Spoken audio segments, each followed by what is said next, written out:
Édition régionale, commune de Luzège. Bonjour à tous et bienvenue pour cette édition régionale du Journal du Futur. Une édition entièrement consacrée aux communes de Luzège pour cet été 2043. Car comme chaque année, toute l'équipe de l'organisation des radios et télévisions du futur se déplace sous des cieux économiquement plus cléments, c'est-à-dire une de nos belles régions françaises au sous-développement si charmant, grâce auquel notre pouvoir d'achat se trouve décuplé, même si l'artisanat local laisse franchement à désirer. L'ORTF n'a bien entendu que faire du marché très peu rentable de l'information locale à destination de consommateurs arriérés. Mais notre CE a cette année réussi à négocier une ristourne conséquente sur le coût de nos vacances en échange de la production de ce journal d'information qui, nous le savons car nous sommes des professionnels, vous donnera l'impression à vous, indigènes, que votre sort intéresse la France. Le Journal du Futur est conscient de la difficulté que vous avez à saisir les subtilités de la langue et de la politique française. Et c'est pourquoi, tout au long de ce journal en français facile, nous parlerons plus lentement. Les sujets seront également illustrés et expliqués en termes de pélardon. Pour les touristes égarés, rappelons que le pélardon, fromage de chèvre local, familier et rassurant, sert en usage d'unité de mesure universelle. International d'abord avec l'élection d'un vrai winner, Kevin Chapon, seul candidat hier au Zimbabwe. Non, il s'agit en fait de l'actualité locale, seul candidat à Uzès, donc la peu imaginative mais efficace campagne de violence qu'il a orchestrée avec ses sponsors du BTP a contraint son adversaire à se retirer. Celui-ci, les pieds pris dans le béton, ne doit la vie qu'à l'assèchement estival total du Gardon. Il s'exprime sur l'état d'esprit du vainqueur. Il était grave depuis le début de la soirée, il était grave pendant et il était grave après. Société avec cette nouvelle tragique, une adolescente a explosé ce matin au lycée Charles Gide SFR, relançant le débat sur la nouvelle pratique à risque du C5. Sous la pression de leurs camarades, les jeunes inhalent un cocktail de cocaïne et de C4, l'explosif utilisé par les kamikazes islamo-fascistes, mettant leur vie en danger jusque dans les cours de lycée. Ça arrive souvent en fin d'année, parce que généralement on a moins de cours. Et donc le matin, on se met bien, on a envie de tous rigoler.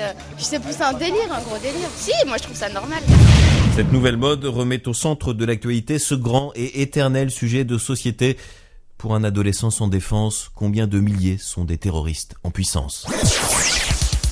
Politique avec les répercussions sans fin de la crise alimentaire mondiale. La hausse vertigineuse du cours du blé continue, malgré l'entrée en vigueur en avril de la loi des députés Nestlé-Danone. Cette loi finit de déréguler le marché des denrées alimentaires afin qu'elle puisse enfin librement s'auto-réguler.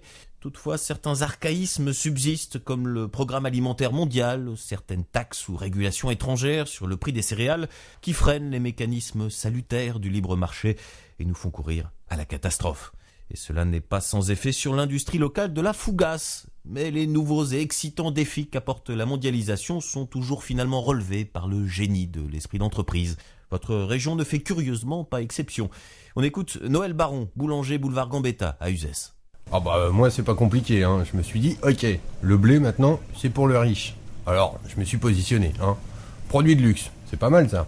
J'ai ouvert un autre magasin, un peu plus haut sur le boulevard, en partenariat avec LVMH, Select.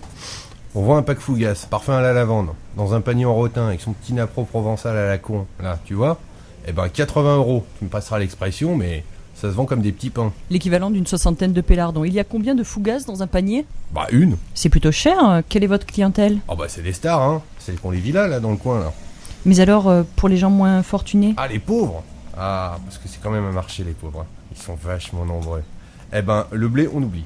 Ils ont pas les moyens. Alors, ce que j'ai fait, dans la boulangerie, c'est de la Fougasse en PVC. Très bon marché. Mais c'est pas comestible, le PVC ? Non, le PVC. C'est là que c'est malin. J'ai signé un partenariat avec Shanghai. Ils fabriquent une peinture en plomb qui leur donne un air super appétissant.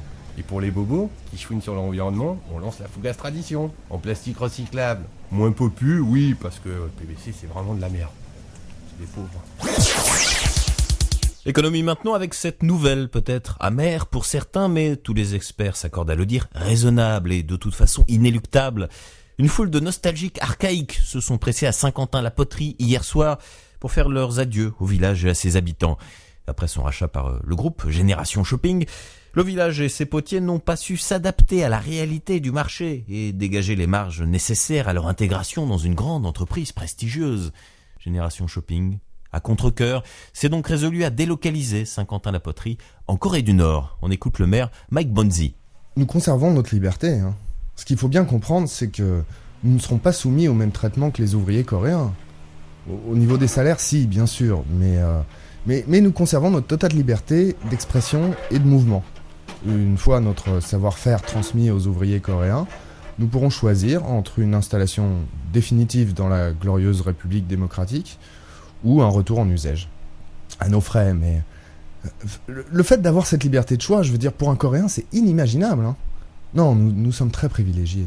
Alors pour mieux comprendre les enjeux de la délocalisation des villages français en Asie, nous avons en studio notre expert économique maison, Jean-Marc Bernard, qui va décrypter pour vous, qui en êtes bien incapable, les tenants et les aboutissants, ainsi que l'exemplarité de cette affaire. Alors Jean-Marc, que faut-il penser du départ de Saint-Quentin-la-Poterie pour la Corée ? Je lisais ce matin une très bonne interview qui dit rien. Il dit « je ne sais pas, on ne sait pas où on va, il faudrait qu'il y ait un pilote dans l'avion, il n'y en ait pas, on ne sait pas comment le trouver ». Merci Jean-Marc pour cet éclairage instructif. Sport à présent avec cette initiative du maire Kevin Chapon. Cela fait maintenant 20 ans que les régions n'ont quasiment plus d'hôpitaux. Le démantèlement de la caisse d'assurance maladie n'est malheureusement pas venu à bout de la lamentable mentalité d'assister de certains de nos compatriotes. L'infirmerie de campagne de Saint-Maximin est surpeuplée et se cantonne d'ailleurs à délivrer des soins sommaires comme les saignées et les poses de sangsues. Or, la prise en charge et l'acheminement des malades vers les hôpitaux des zones plus civilisées coûte très cher à la collectivité, un manque à gagner qui se chiffre en millions de pélardons. Mais Kevin Chapon pense avoir la solution, et une solution ludique. On l'écoute. Le problème, c'est surtout les vieux, parce qu'ils sont tout le temps malades. C'est interminable, cette histoire. Et puis, ils sont très feignants. Ils font rien de leur journée. Contribution zéro. Et moi, je pense toujours au tourisme. Comment transformer les vieux malades en atout pour la région ? Ça ne paraît pas évident, en effet. Eh bien, j'ai trouvé. Je combine le trajet des vieux vers les hôpitaux avec la tradition régionale du lâcher de taureau. Ça court pas vite, un vieux. Ça devrait considérablement alléger la note. Bon, ceux qui s'en sortent, bien sûr, ils seront récompensés. Soins palliatifs, tout frais payé, la grande vie. Et que répondez-vous à vos détracteurs ? Certaines personnes contestent la dimension éthique de... Ma première idée est de placer des snipers sur le trajet. Un peu sur le modèle argentin des escadrons de la mort. J'avais commencé à recruter des hommes dans les cités lacustres de Nice et de Marseille. Des équipes très prometteuses en Corse aussi. On peut discuter, il y a plusieurs options. Seulement, les gens qui critiquent tout, en fait, ils ne veulent jamais en discuter. Or, on sait qu'en sport, l'important, c'est de participer. Mais le lâcher de taureaux sur seniors n'est pas une idée locale, puisque cette pratique est traditionnelle en Espagne depuis maintenant 20 ans. L'Uzège a donc envoyé une équipe à Madrid pour la compétition annuelle. Malgré la défaite, les survivants ont su tirer les leçons de cette expérience et l'envie de faire mieux la prochaine fois. Comme nous l'explique Brian Domenech, entraîneur de l'équipe Sclérose en plaques d'Arpayargues. Surpris, oui et non. Oui par l'ampleur du score, non parce que l'Espagne, depuis le départ, est un prétendant. C'est un jeu fait de mouvement, c'est un jeu fait de course, et qu'à partir du moment où effectivement leur potentiel physique n'était pas au maximum, donc beaucoup plus de déchets, beaucoup moins de créativité, donc... que je dirais ce qui a facilité un petit peu la tâche des Espagnols. Enfin, science avec cette découverte extraordinaire d'une équipe de géologues. Il y a eu autrefois de l'eau qui coulait sous le pont du Gard, ce qui explique pourquoi il y a un pont. C'est la fin de ce journal. Toute l'équipe de l'ORTF vous souhaite une très bonne journée en Uzège, à défaut de mieux, puisque nous le savons et croyez bien qu'on vous plaint, vous n'avez pas la chance d'être parisien. Je vous laisse avec la météo de Pamela Collado. Bonsoir Pamela. Bonsoir, vous n'avez pas chaud vous ? Et non, j'ai fait l'acquisition d'un Mankini String Gucci chaîne du froid. Je n'ai jamais été aussi à l'aise pour présenter le journal. Vous avez les moyens, en tout cas, ça vous va ravir.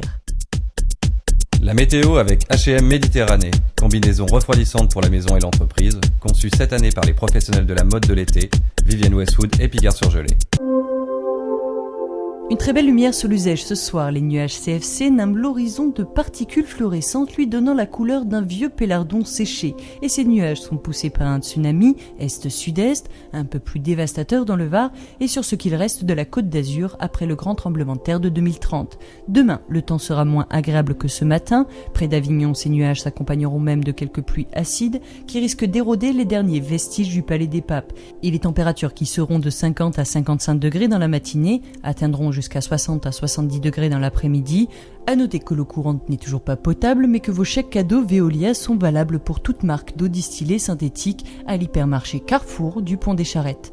Je vous rappelle les modalités du jeu. Pour toute bonbonne achetée, Carrefour vous rembourse toujours le plein d'essence pour votre trajet, sauf si votre voisin vous a photographié avec son téléphone portable en train de soutenir le petit commerce local d'un autre temps. En bref, sortez couverts grâce à H&M Méditerranée. C'était la météo avec H&M Méditerranée, sponsor officiel de la Coupe du Monde de l'H&S Taureau sur Senior 2043. H&M Méditerranée, l'auto-climatisation individuelle du Mankini String au pyjama pour hôpitaux de campagne, au prix cassé de l'équivalent d'une douzaine de pélardons.